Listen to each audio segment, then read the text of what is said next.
আসসালামু আলাইকুম, সবাইকে শুভেচ্ছা জানাচ্ছি। মাসুম মাহবুব দেখছেন ওপেন দ্য ইউটিউব চ্যানেল এবং মাসুম মাহবুব ফেসবুক পেজ। কুষ্টিয়া থেকে দেলোয়ার হোসেন ৫ বছর ধরে আপনার ভিডিও দেখছি। ওকে, থ্যাংক ইউ ভাই। কুষ্টিয়া কোথায় বাড়ি? বলেন। আমি তো কুষ্টিয়ার মানুষ। বাড়ি কুষ্টিয়া এরকম না, জন্ম কুষ্টিয়াতে আমার। বড় হয়েছি কুষ্টিয়াতে। Love from London. লন্ডন থেকে দেখছেন এক ভাই, হ্যাঁ? ওকে, আপনারা কি শুনতে এবং দেখতে পাচ্ছেন? সাউন্ড একদম ঠিক আছে? আমাকে একটু কমেন্ট করেন যে সাউন্ড আজকে ঠিক আছে কিনা। খুলনা থেকে, ওকে। আজিমপুর, ঢাকা থেকে জেবুন্নেসা। দর্শক, আজকের সবচেয়ে বড় গুরুত্বপূর্ণ খবর, ওকে। মার্কিন প্রেসিডেন্ট ডোনাল্ড ট্রাম্প ইরানকে নিউক্লিয়ার হামলার হুমকি দিয়েছে। কি বলেছেন? শেষ পর্যন্ত ইরানকে ধ্বংস হওয়ার পথে। আর ইরানের একটি অফিসিয়াল স্টেটমেন্ট না পেলেও কিছু আনঅফিসিয়াল স্টেটমেন্ট এসছে এরকম। কি হয়েছিল রাতে ইরানের সাথে আমেরিকার? ইরান একটা বড় বিপদ থেকে কি করে বেঁচে গেছে? মার্কিন যুক্তরাষ্ট্র ইরানকে আলোচনার নাম করে সামনে দৃশ্যপটে দেখাচ্ছে একটা, আর আড়ালে করছে আরেকটা।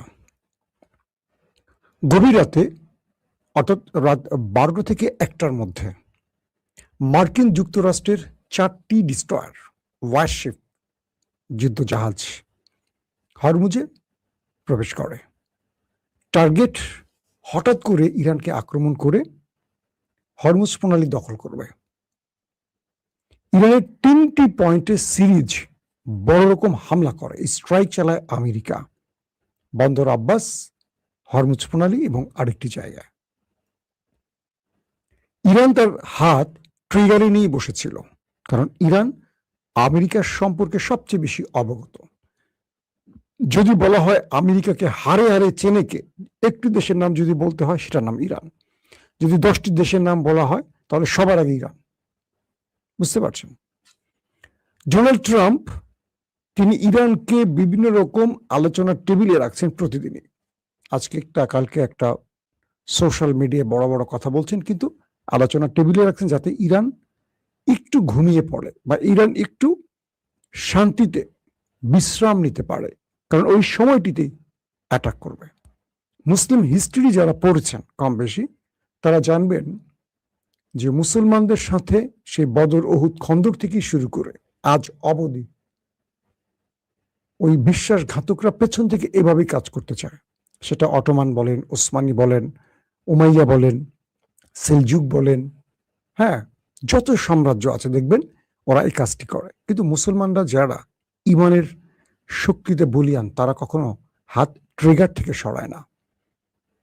তো ইরানের গুরুত্বপূর্ণ কয়েকটি স্থানে অ্যাটাক করে, হরমুজ দখলের চেষ্টা করে। ইরান তখন সঙ্গে সঙ্গে পাল্টা প্রতিরোধ করে, অর্থাৎ ইরানকে অ্যাটাক করে যখন দুর্বল করবে এইরকম একটি অবস্থা, ইরান সেখান থেকে অল্প সময়ের মধ্যে ঘুরে দাঁড়ায়। ইরান বলছে পৃথিবী হয়তো জানছে না, কে বলছে? ইরান। আসলে কি হয়েছিল সেই রাতে? ইরান বলছে রাত 1টা থেকে ভোর 6টা পর্যন্ত আমেরিকার সাথে ইরান লড়াই করেছে। রাত 1টা থেকে ভোর 6টা পর্যন্ত, এই গভীর রাতে এবং রাত থেকে ভোর হয়ে যায়, আমেরিকার প্রত্যেকটি অ্যাটাককে মোকাবেলা করে পাল্টা অ্যাটাক ইরান করেছে। শেষ পর্যন্ত মার্কিন যুদ্ধ জাহাজে যখন আগুন ধরে যায়, তখন সেখান থেকে মার্কিন নেভি পালিয়ে যায়। অর্থাৎ ইরানের বড় ক্ষতির হাত থেকে ইরান নিজেকে রক্ষা করতে পেরেছে। এরপর ইরান বলছে যে আমাদেরকে ওরা আলোচনার টেবিলে ডাকে, আবার নীরবে বিশ্বাসঘাতকের মতো পেছন থেকে ছুরি মারতে চায়। এরপর ট্রাম্প বুঝতে পারছেন যে না, ইরানকে আর দুর্বল করা যাবে না। একদিকে ইসরায়েল, আরব আমিরাত সহ কয়েকটি দেশের চাপ আছে ইরানের, যে কোনোভাবে ইরানকে দুর্বল করতে হবে, নতুবা ইরান আমেরিকাকে অ্যাটাক করে বা এই লম্বা যুদ্ধ চালিয়ে যে শক্তি সঞ্চয় করেছে এবং আমেরিকাকে যেভাবে চোখে চোখ রেখে কথা বলছে, উল্টো আমেরিকা অপেক্ষায় থাকে ইরান কবে তার রেড ফোনে ফোনটা করবে।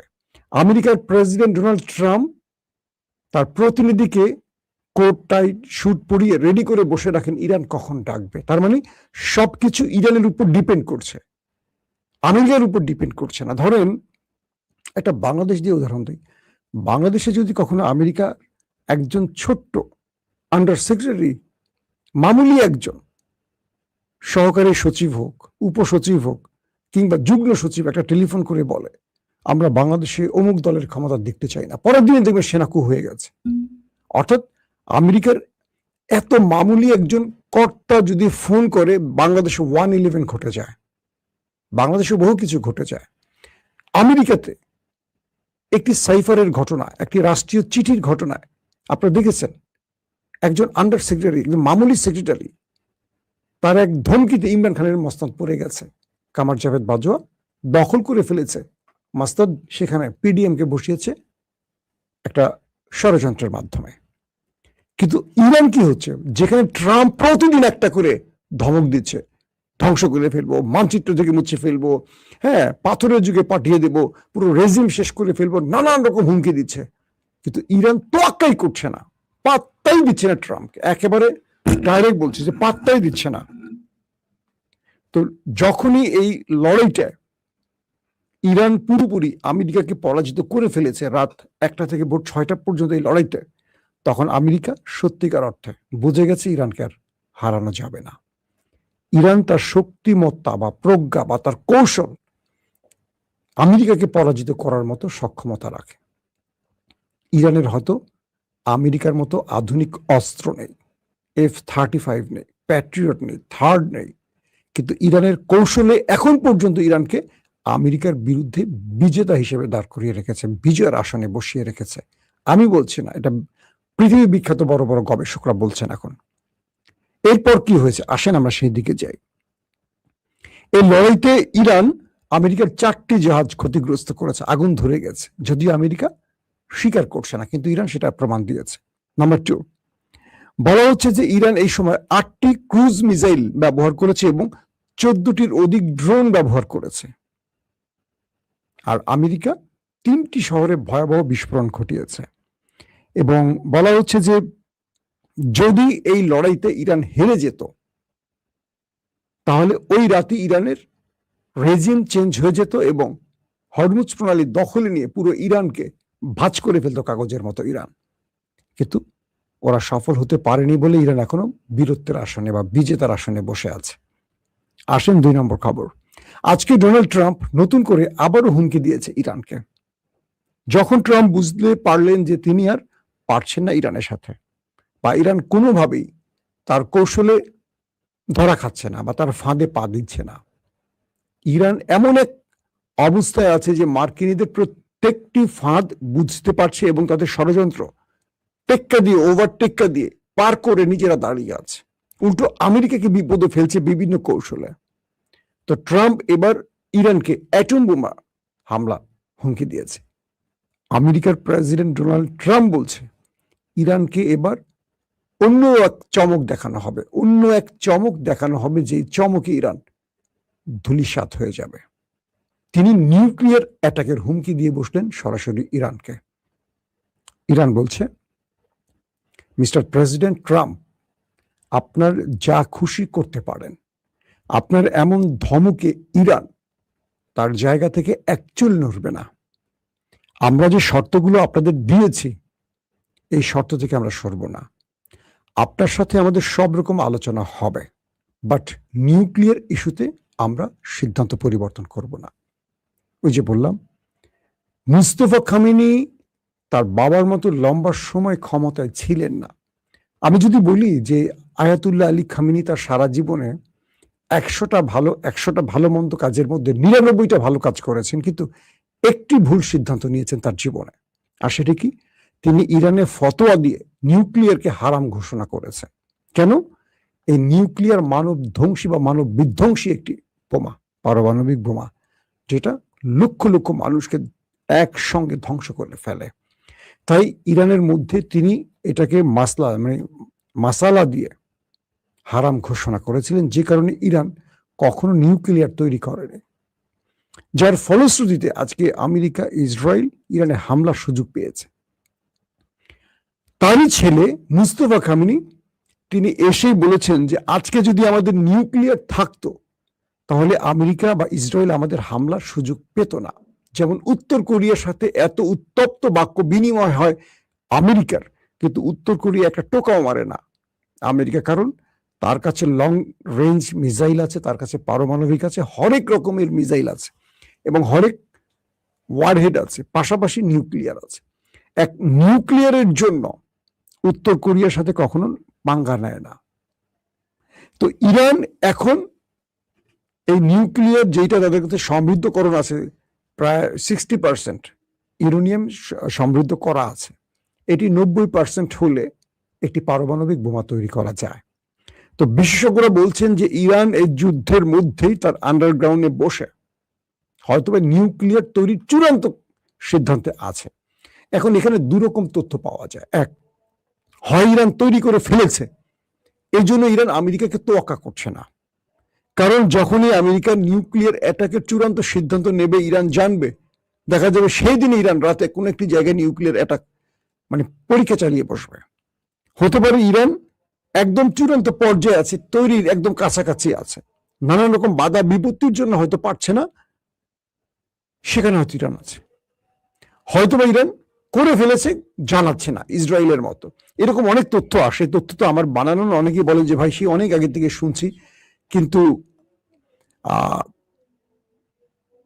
কই দেখছি না তো। ইসরায়েল যে পারমাণবিক শক্তির মালিক আমরা সবাই জানি, কিন্তু ইসরায়েল বলে, অ্যাডমিট করে এনিথিং রং? তো এই অবস্থার মধ্যে ভাই ভারত বাংলাদেশের উপর দিয়ে মিসাইল ছুড়েছে 8-5-26। হ্যাঁ, এটা নিয়ে আজকে আমি খবর দিয়েছি, আপনারা দেখেছেন কিনা একটু ভালো করে চেক করবেন। দুপুরের দিকে আমি একটি খবর দিয়েছি, আপনারা হয়তো মিস করেছেন। তো এই পর্যায়ে এসে মার্কিন প্রেসিডেন্ট বুঝতে পারছেন যে ইরানকে আর কোনো কিছুতে মোকাবেলা করা যাবে না। 40 দিনের যুদ্ধে ইরানকে পরাজিত করা যায়নি, রেজিম চেঞ্জের চেষ্টায় ব্যর্থ হয়েছে। ইরানকে এই পর্যন্ত সিরিজ ডেডলাইন দিয়েও ইরান পাত্তা দেয়নি, হরমুজ প্রণালীতে ব্লকেট তৈরি করেও ইরানকে পরাজিত করা যায়নি। সব রকম চেষ্টার পর যখন আমেরিকা ব্যর্থ হলো, আমেরিকার হাতে একটি কার্ড আছে, নিউক্লিয়ার অ্যাটাক। কারণ কয়েক মাস পরই মার্কিন যুক্তরাষ্ট্রের মধ্যবর্তী নির্বাচন, আর ট্রাম্পের জনপ্রিয়তা 30-35% আছে এই মুহূর্তে। তো ট্রাম্প ফেস সেভি শুধু নয়, একটি বিজয় ছাড়া আগামী নির্বাচনে জনগণের কাছে দাঁড়াতেই পারবে না। স্বয়ং তার দল রিপাবলিকান শিবিরে তার জনপ্রিয়তা 35%-32% এসে দাঁড়িয়েছে। এখন ট্রাম্প এই একটা অবস্থায় আছে। পাশাপাশি ট্রাম্পের মূল পরিকল্পনাটা কি? ইসরায়েল বারবারই চাপ দিচ্ছে ট্রাম্পকে, একটা নিউক্লিয়ার অ্যাটাক করে বসেন, একটা নিউক্লিয়ার অ্যাটাক করেন। অর্থাৎ ইসরায়েল প্রতি মুহূর্তে আমেরিকাকে চাপ দিচ্ছেন। ইসরায়েল আমেরিকাকে নতুন যে বুদ্ধিটা দিয়েছে সেটা হলো, আপনি ইরানের মধ্যে একটা বড় অ্যাটাক করেন, নিউক্লিয়ার অ্যাটাক চালান, পুরো ইরানিরা রাস্তায় নেমে আসবে। এই সময়টাতেই সরকার বিরোধীরা রাস্তায় নেমে আসবে এবং ইরানের রেজিম চেঞ্জ ঘটানোর জন্য তারা কাজ শুরু করবে। কিন্তু মার্কিন গোয়েন্দা বাহিনীগুলোর যে তথ্য, সেই তথ্য মতে যারা বিগত সময় ইরানের এই খামেনি সরকার বা এই রেজিম পরিবর্তনে মাঠে নেমেছিলেন, শত শত মানুষ মারা গেছে। আপনাদের মনে আছে, আইন শৃঙ্খলা বাহিনীর উপর অস্ত্র তুলেছিলেন এই বিক্ষোভকারীরা, যেটা ইরানে খুব একটা হয়নি, কারণ এই কাজটি সিআইএ এবং মোসাদ করিয়েছিল, জানেন আপনারা। কিন্তু এখন এই মুহূর্তে পুরো ইরান ঐক্যবদ্ধ হয়ে গেছে। কেউ আমেরিকা ইসরায়েলের ডাকে রেজিম চেঞ্জে নামছে না। ইসরায়েলের নেতানিয়াহু বারবারই বলছেন, হে ইরানিরা ঘুমিয়ে আছে কেন, নামো, তোমাদের জন্য আমরা লড়াই করছি, তোমরা সড়কে নামো, রেজিম চেঞ্জের জন্য তোমরা তোমাদের লড়াইটা করো। কেউ নামছে না, কারণ পুরো ইরানিরা বুঝতে পেরেছে এরা বর্গী হয়ে এসছে, এরা ইরানের সম্পদ লুট করতে এসছে, ইরানকে ধ্বংস করতে আসছে। এরা সরকার শুধু পরিবর্তন না, একটা যেন ইরান তৈরি করতে চায়, যারা মার্কিন যুক্তরাষ্ট্রের পাপেট হয়ে থাকবে আরব রাষ্ট্রের মতো।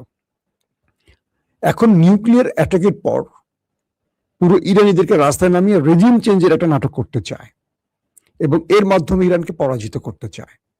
আর ইরান বলে দিয়েছে, আমেরিকা তোমার যত চেষ্টা সব করতে পারো, বাট ইরান নত হবে না। ইরান তার বিজয়কে হাতছাড়া করতে দেবে না।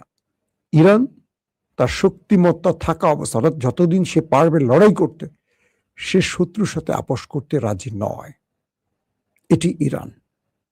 আল্লাহ হাফিজ।